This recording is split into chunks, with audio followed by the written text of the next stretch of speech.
Hey, what's going on, good people? Armand Owens here once again with another episode of the Daily Unsung Leader. And I just want to say Merry Christmas, Happy Holidays to everybody, Happy Hanukkah, and Happy Kwanzaa to those that are celebrating. It is the 26th, starting the first day of Kwanzaa. So just want to, send love out to everyone that views this video, or if you don't view the video, still send your love because that's the kind of person that I am. But we're continuing on with the leadership hacks that we're coming to a close on, and today we're going to be talking about one of my favorite ones is imposter syndrome. um, this is something that for me has been a difficult thing to overcome. Coming into this new command a couple of years ago, I was getting outside of the submarine force, and if you follow these videos, anytime in the past, you know that I spent my entire career in the submarine force, and now I'm at Pearl Harbor Naval Shipyard, and it was a completely new experience for me dealing with upwards of 5,500 civilian um, you know government workers, about 600 military, so the largest command I had presided over, as a command master chief. Not to mention, everybody wasn't a submariner, right? Everybody was not a submariner, so it was such a difficult thing to grasp of how I'm going to be able to go into the situation and be what I know to be, right? So a couple of months before, I was actually a month before I was let know, I was informed that I was going to be at the shipyard. I started to really, kind of doubt myself, even though everywhere I've been up to this point, I've been, relatively successful. I've been blessed with amazing teams, and I was really doubting myself, allowing the voice of uncertainty and insecurity, to really, overshadow the truth of who I was as a leader, who I knew that I was as a leader.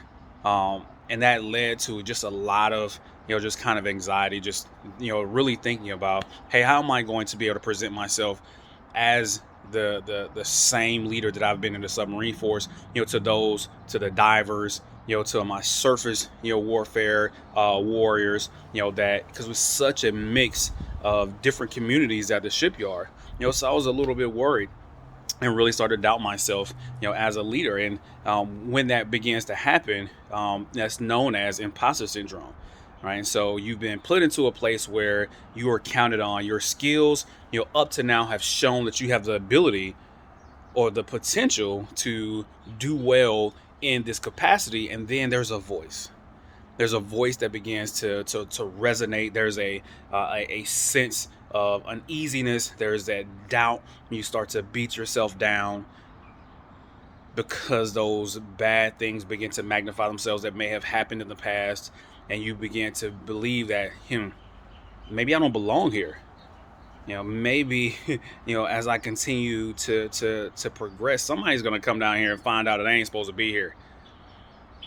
If those feelings have ever come across, if those feelings have ever, crossed your mind, that's what imposter syndrome looks like. And I think that it's something that we all deal with it. Right? And we call it imposter syndrome because it makes you feel as though you need to be someone else other than yourself to accomplish your goals. Imposter syndrome whispers to you that says you are inadequate. You are, as you are incapable of completing the task that's laid before you. All right, so you start to overcompensate in a lot of ways, right? Because as you're trying to become something that you're not, maybe a past leader that you look up to, maybe it's someone in your life that is successful. You try to emulate those attributes and you try to bring that to the table when it really doesn't fit who you are. It really doesn't lock in or promote the best of who you are. So in that moment, you become a fraud. And if there's anything that people can pick up on almost instantly is when you're being inauthentic.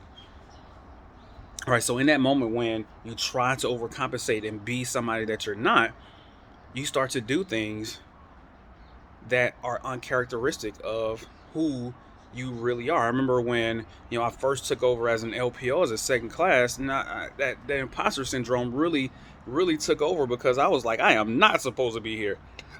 I am not supposed to be here by any stretch of the imagination.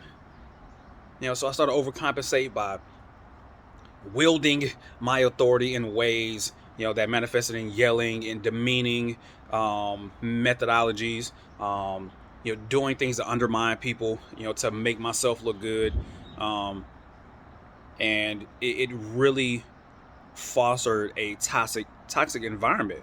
For the first time in my life where I was really truly responsible, for leading a division. I learned a lot from that. But when that starts to kick in, when that imposter syndrome really starts to speak loudly, there's a couple of things that I recommend that you do. And for me, this is something that I've done for myself. And the very first thing is just accept the fact that we're all imposters in some way, shape, or form. We all are, right? We are all inadequate. We're all imperfect in our ways. And guess what? Things are not going to go perfect all the time. Things are not going to happen the way that we want them to every single time. And guess what? There's going to be mistakes made on the way. There's going to be obstacles along the way that we trip over. And it's going to appear as though we are not worthy of the position that we've been chosen for. But I'm going to tell you this: how you respond to those mistakes, how you respond to those errors in judgment, are what makes you that leader. It's what makes the leader. It's not necessarily the perfection, because how we respond to imperfection is inhuman sometimes, right? Because we would be willing to give somebody else the benefit of the doubt, but we are so hard on ourselves. We don't want to give ourselves the benefit of the doubt. We don't want to give ourselves any grace for not being perfect. Our relationship with perfection is so problematic sometimes, right? Because we expect this perfection of ourselves. We hold ourselves to such high standards, and when we do mess up, it's such a big deal, and we begin to this cascading effect of beating ourselves up over and over and over and over again, where we begin now to magnify all these bad things and make them so much bigger than what they actually are, when in fact we just messed that one thing up, and we are not the messed up thing, right? So to just accept the fact that we are all in some way, shape, or form imposters. That's just how it is, right? And overcoming imposter syndrome isn't really about fighting it and defeating it. It's more about rendering its power over us moot, by starving it of the energy of our focus, right? Because when we focus on those negatives, when we focus on those inadequacies, when we focus on those cracks that may exist within our foundation, guess what we do?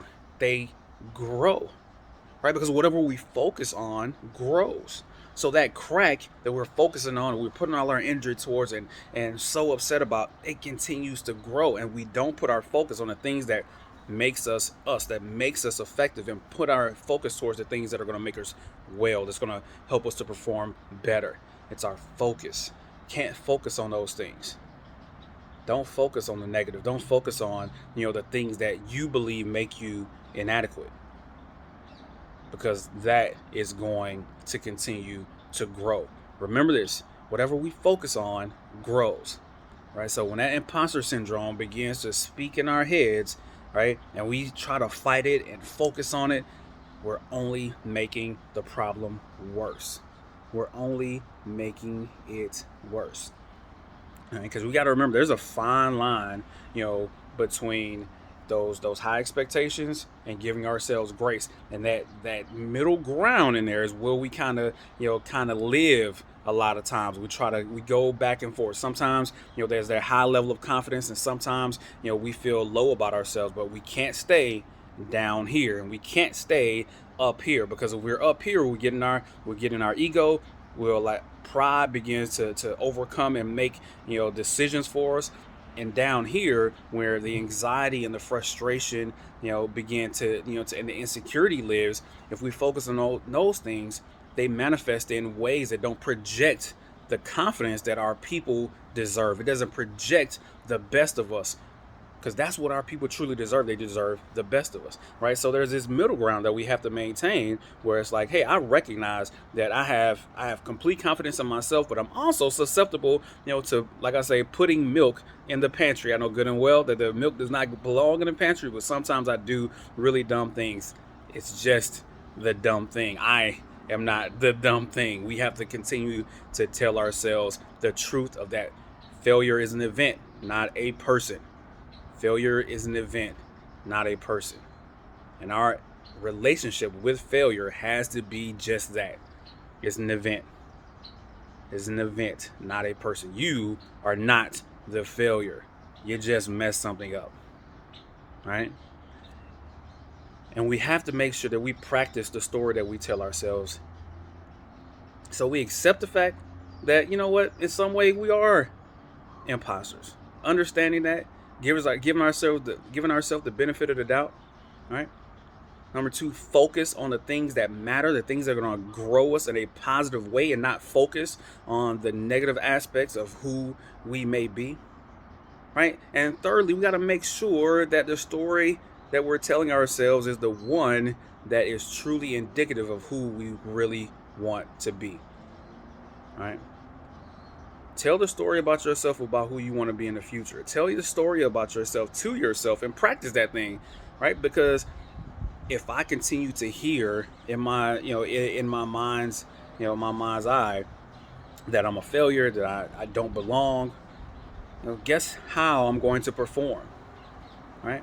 So I have to counter that voice with, nope, that's not who I am. I am not a failure. Failure is just an event. I am doing well. I know what I need to do to perform, right? And practice that voice in your head. I'm not saying, be in the car yelling at yourself, I'm going to do well. And no. I'm just saying, when you do well, when you perform the way that you know you need to perform, right? Remain in that moment. Allow that feeling, to resonate a little bit, right? Because it's though in those times where you get proof of who you actually are, and you allow that to be the thing that defines you. You allow those things to be the things that define you, to give you the story of who you actually are, right? Because the full story, is not encompassed solely by failure. You're not defined solely by failure, right? If you actually look at the percentage of all the things that you've done, and look at the small minute percentages, of things you've actually failed, in a little bit of perspective, and step back and not allow those failures to be magnified, you'll understand and be able to give yourself the benefit of the doubt, as you grow as a leader. Right? So don't allow that syndrome, to overwhelm you. Right? Yeah, we're all imposters a little bit, right? But the story that we tell ourselves is not the identity of the imposter, right? It's about making sure that we're focusing on who the leader we are trying to become is, right? So, enjoying this lovely Hawaii day. Like I said, I wish you guys a Merry Christmas and a Happy New Year. And I'll be back here soon with another leadership hack. Like, share, post feedback. Let me know, how imposter syndrome has affected your life. And I'll see you soon. Unsung Leader out.